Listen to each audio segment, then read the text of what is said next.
Hello friends, நம்ம வீடியோவில் இன்றைக்கி நம்ம எதை பற்றி பார்க்க போகிறோம்னா, ராமநாதபுரம் மாவட்டம் ஈரோடு இதற்கு அருகாமையில் உள்ள பிச்சைமூப்பன் வலசை அப்படிங்கிறத பற்றி பார்க்க போகிறோம். இதில் என்ன ஸ்பெஷல்னு பார்த்தீங்கன்னா, கடலுக்கு நடுவில் இருக்கக்கூடிய பவளப்பாறையை உயிரோடு காட்டுறாங்க. கண்ணாடி போட்டில் கூட்டிகிட்டு போய் காட்டுறாங்க. ஒரு ஆளுக்கு 200 சார்ஜ் பண்ணுறாங்க. இதுதான் என்ட்ரன்ஸு பக்கத்தில் டிக்கெட் எடுத்துக்கணும்.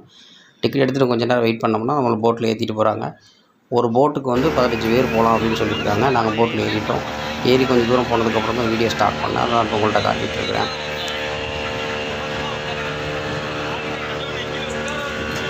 ஃபஸ்ட்டு டைம் பார்த்தீங்கன்னா போட்டில் போகும்போது கொஞ்சம் நல்லா தான் இருந்தது. கொஞ்சம் பயமாக இருந்தாலும் ஆனால் நல்லா ஜாலியான ரைடாக தான் இருந்தது. கொஞ்சம் தூரம் போக அப்படியே பழகிடுச்சு. ஒரு பார்த்தீங்கன்னா நம்ம ஃப்ரெண்ட்ஸ் எல்லோரும் சேர்ந்து போனோம். நல்லா இருந்துச்சு. குடும்பத்தோடு எல்லாருமே போகலாம். ஃபுல் சேஃப்டி, பக்காவான இடம் தான், ஒன்றும் பிரச்சனை இல்லை. இது எங்கள் மணல் திட்டில் போய் இறங்கினதுக்கப்புறம் எடுத்த வீடியோ. அந்த அண்ணன் தான் 2 பேர் தான் எங்களை கூட்டிகிட்டு வந்திருந்தாங்க. இவங்க இந்த லோக்கலில் உள்ளூர் மீனவர்கள், அவங்க தான் எங்களை கூட்டிகிட்டு வந்தது எல்லாருமே சொல்லி கொடுத்தாங்க. எல்லா பக்கமும் சுற்றி பார்த்தோம். இதுதான் மணல் திட்டு, இறந்து போன பவளப்பாறையோட மணல் திட்டு.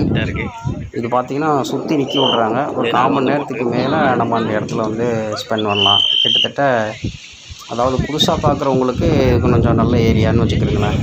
நல்லா பார்க்கலாம், சுற்றி பார்க்கலாம், நல்லாவும் இருக்கும். அங்கே உள்ள தண்ணி பார்த்திங்கன்னா அழுக்கு இல்லாமல் ரொம்ப கிளியராக இருந்துச்சு. கீழே உள்ளதெல்லாம் ரொம்ப தெளிவாக தெரிஞ்சுது. நம்ம ராமநாதபுரம் மாவட்டத்தில் இந்த மாதிரி ஒரு சுற்றுலாத்தலம் இருக்குங்கிறதே முதல் முறையாக எங்களுக்கு அப்போ தான் தெரிஞ்சுது. சரி, நம்மளும் போகலாம் அப்படிங்கிறதுக்காக தான் நாங்கள் கிளம்பி வந்தோம். 200 சார்ஜ் பண்ணாங்க. சின்ன ஆளாக இருந்தாலும் பெரிய ஆளாக இருந்தாலும் 200 சார்ஜ் பண்ணுறாங்க. சுற்றி பார்க்குறதுக்கு நல்ல இடம், ஒரு டைம் ஸ்பெண்ட் பண்ணுறதுக்கு சூப்பரான இடம். ஃபேமிலியோடு வரலாம், ஒன்றும் பிரச்சனை இல்லை. அவங்களாம் எங்கள் கூட வந்திருந்தவங்க தான், பாருங்கள். அதுக்கப்புறம் எல்லாரையும் போட்டில் ஏற்றிட்டு மறுபடியும் கொஞ்சம் தூரம் அப்படியே போனாங்க. ட்ராவல் பண்ணி போனதுக்கப்புறம் தான் அந்த பவளப்பாறையை நாங்கள் பார்க்க முடிஞ்சிச்சு. கொஞ்சம் தூரம் போனோம்னா அதாவது பாருங்கள், இந்த பவளப்பாறை தான். இது ஃபஸ்ட்டு பார்த்தீங்கன்னா 30 அடி ஆழம் உள்ள இடம் இது. இதில் கிட்டத்தட்ட 20 அடி உயரத்துக்கு பவளப்பாறை, அதாவது 20 அடி உயரத்துக்கு பவளப்பாறை வளர்ந்து நிற்கிது. நாங்கள் அதுக்கு மேலே 10 அடியிலேருந்து போட்டில் உட்காந்து பார்த்தோம். இந்த போட்டு கண்ணாடி கிளாஸு கம்ப்ளீட்டாக ஒரு ஜூம் பண்ணி காட்டுற மாதிரி இருந்துச்சு. நல்லா தெளிவாக எடுத்துருக்கேன். வீடியோ பாருங்கள். எந்தளவுக்கு வீடியோ தெளிவாக இருக்குன்றது தெரியல, ஆனால் முடிஞ்ச வரைக்கும் நான் உங்களுக்கு தெளிவாக காட்டணுங்கிறதுக்காக எடுத்திருக்கேன். நல்லா பாருங்கள். பார்த்துட்டு நீங்களும் குடும்பத்தோடு இதை என்ஜாய் பண்ணலாம். அந்த மாதிரியான இடம் இருக்குது. இதே மாதிரி ராமநாதபுரம் மாவட்டத்தில் கிட்டத்தட்ட பல வகையான சுற்றுலாத்தலங்கள் இருக்குது. கடல் சார்ந்த சுற்றுலாத்தலங்கள் அங்கெல்லாம் பார்த்தீங்கன்னா இன்னும் இதை விட நல்லா ஃபன்னாக இருக்கும். பாருங்கள், அப்படியே பொறுமையாக பாருங்கள். ஒன்று ஒன்றா இது ஒவ்வொரு ஏரியா கூட்டிகிட்டு போய் கொஞ்சம் கொஞ்சமாக நிப்பாட்டி காமிச்சாங்க. அந்த அண்ணனுமே எக்ஸ்பிளைன் பண்ணிக்கிட்டே வந்தாங்க. மான் கொம்பு பாறை, மனித மூளை மாதிரி இருக்கக்கூடிய பாறை, அப்புறமேட்டு தாமரை வடிவத்தில் இருக்கிறது, அப்புறமேட்டு சங்கு பாறை, அப்புறம் இன்னும் நிறையா பாறைகள் சொன்னாங்க. அப்படியே ஒன்று ஒன்றா பார்த்துட்டேன்.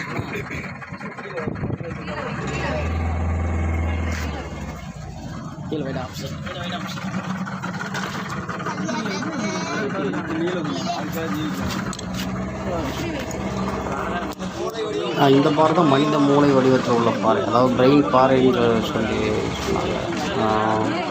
மனிதனுடைய பிரெயின் இருக்குல்ல, அந்த மாதிரியே இருக்கும் அப்படின்னாங்க. எல்லாமே அதே மாதிரி தான் இருந்துது. பாருங்கள், அப்படியே சுருளாக மனுஷனோட பிரெயினை பார்த்த மாதிரி, மூளையை பார்த்த மாதிரி இருந்துச்சு.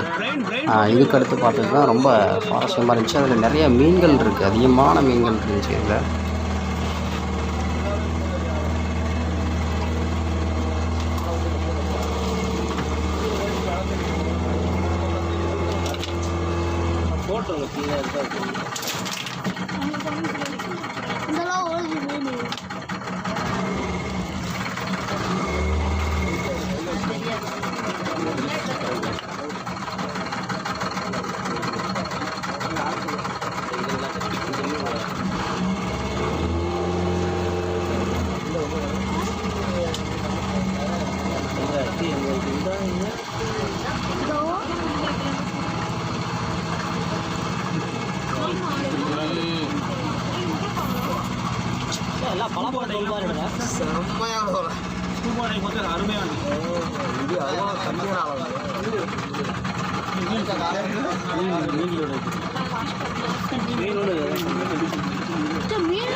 அதிகமாக இதில் இன்னொரு ஸ்பெஷல் என்னென்னா நவம்பர், டிசம்பர், அப்புறம் ஜனவரி, பிப்ரவரி இந்த 4 மாதம் பார்த்திங்கன்னா தண்ணி ரொம்ப தெளிவாக இருக்கும். இதை விட ரொம்ப நல்லா தெளிவாக தெரியும் அப்படின்னு சொல்லிட்டு அந்த அண்ணன் 2 பேருமே சொன்னாங்க. அதாவது எங்களை கூட்டிகிட்டு போன 2 பேருமே சொன்னாங்க.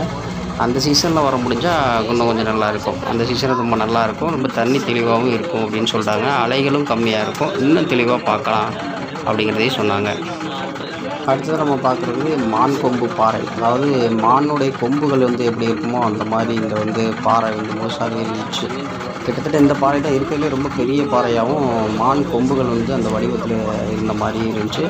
ரொம்ப அற்புதமாக இருந்துச்சு. இதுக்கு கீழே பார்த்தீங்கன்னா லைவாக பார்க்கும்போது அவ்வளோ மீன்கள் தெரிஞ்சுது. இப்போது நம்ம கேமராவில் எந்த அளவுக்கு தெரியுதுன்னு தெரியல, ஆனால் வந்து நேரடியாக பார்க்கும்போது அவ்வளோ மீன்கள் தெரிஞ்சிச்சு. ரொம்ப அற்புதமாக இருந்துச்சு. பார்க்குறதுக்கே ரொம்ப ரம்மியமாகவும் இருந்தது. இறைவனோட படைப்பில் இப்படி ஒரு அதிசயமான ஒரு படைப்பாக அப்படிங்கிற அளவுக்கு இருந்தது.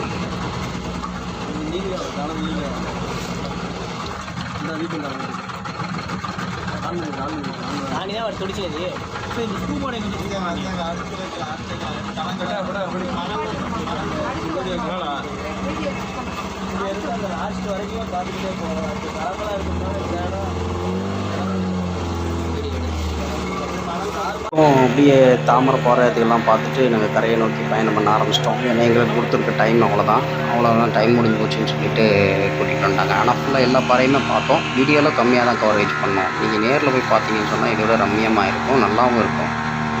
குடும்பத்தோடு வர்றதுக்கு நல்ல ஏற்ற இடம் தான். இங்கே சாப்பாடு ஃபெசிலிட்டி எல்லாமே இருக்குது. தங்குற விடுதி எதுவும் கிடையாது. ஏர்வாடி தர்கா போனால் தான் நம்ம தங்குற விடுதி இருக்கும்.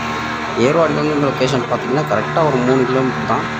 ஏர்வாடிலேருந்து பின்புறம், ஏர்வாடி தர்காலேருந்து பின்புறம், அதாவது லெஃப்ட் சைடு பின்புறம் போகாமல் ரைட் சைடு பின்புறம் சின்ன பாதை வரும். அந்த ரோடு வழியாக போனீங்கன்னு சொன்னால் அப்படியே ஒரு வளைவு வரும். அதை அப்படியே தாண்டி போனோம்னா ஒரு 3 கிலோமீட்டர் டிஸ்டன்ஸில் இங்கே ஒரு போர்டு இருக்கும். அந்த போர்டுலேருந்து நீங்கள் உள்ள லெஃப்ட்டை கட் பண்ணி உள்ள வந்தீங்கன்னா அந்த ஏரியா இருக்கும்.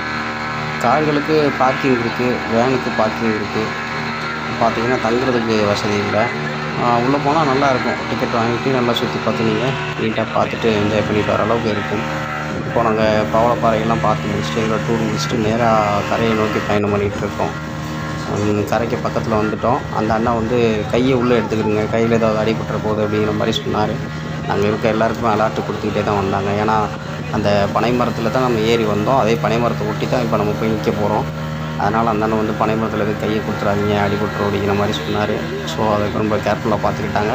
ரொம்ப நல்லாவும் கைட் பண்ணாங்க, நம்மளை நல்லா பார்த்துக்கிட்டாங்க.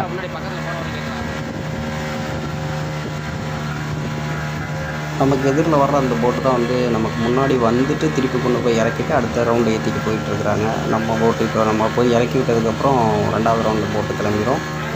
நம்ம கிளம்ப வேண்டிய இடம் இது தான். நம்ம இங்கேருந்து தான் கிளம்புவோம். ப்ளஸ் அதே மாதிரி அங்கே தான் கொண்டாந்து இறக்குவாங்க. ரொம்ப சேஃப்டியாக கொண்டு வராங்க. குழந்தைங்கள கூட கூட்டிகிட்டு போகலாம். நான் எங்கள் அண்ணன் மகனோட தான் போனேன். அப்புறம் என் ஃப்ரெண்டு வந்து இருந்தார். நாங்கள் 3 பேர் தான் போனோம். சுற்றி இருந்த நண்பர்கள்லாம் நல்லா நம்மளோட சகஜமாக பழகினாங்க, நல்லா இருந்தாங்க. நல்லா இருந்துச்சு. இந்த ட்ரிப்பே சூப்பராக இருந்துச்சு. 200 ரூபாய்க்கு ஒர்த்தான ட்ரிப்பு தான். ஏன்னா இது மாதிரி கடலில் உள்ள சில அதிசயமான விஷயங்களை வந்து பார்க்குறதுனே வந்து ஒரு அபூர்வம் தான். அதுக்கு வந்து ஒர்த்தான ட்ரிப்பு தான். மக்கள்லாம் வெயிட் பண்ணிகிட்டு இருக்கிறாங்க. நம்மளும் இப்போ வந்துவிட்டோம். இங்கேருந்து தான் ஏறி போகணும். அதே மாதிரி இங்கேருந்து தான் வந்து இறங்குவோம். அந்த அண்ணன் இப்போ கயிறு இழுத்து கட்டிட்டு நம்மளை இறங்க சொல்லிட்டாரு. நம்ம லைஃப் ஜாக்கெட் எல்லாத்தையும் மேலே கொண்டு போய் வர்றவங்களுக்கு கொடுத்துட்டு நம்ம அப்படியே லைனில் கிளம்பிட்டோம். சரியாக ஒரு 11:15 போல் நாங்கள் கிளம்புவோம். எங்கள் ட்ரிப் வந்து 11:15 கிளம்புனோம். நாங்கள் ஒரு 12:15 தான் வந்தோம். கிட்டத்தட்ட 1 மணி நேரம் நமக்கு வந்து சூப்பராக போச்சுன்னு சொல்லலாம்.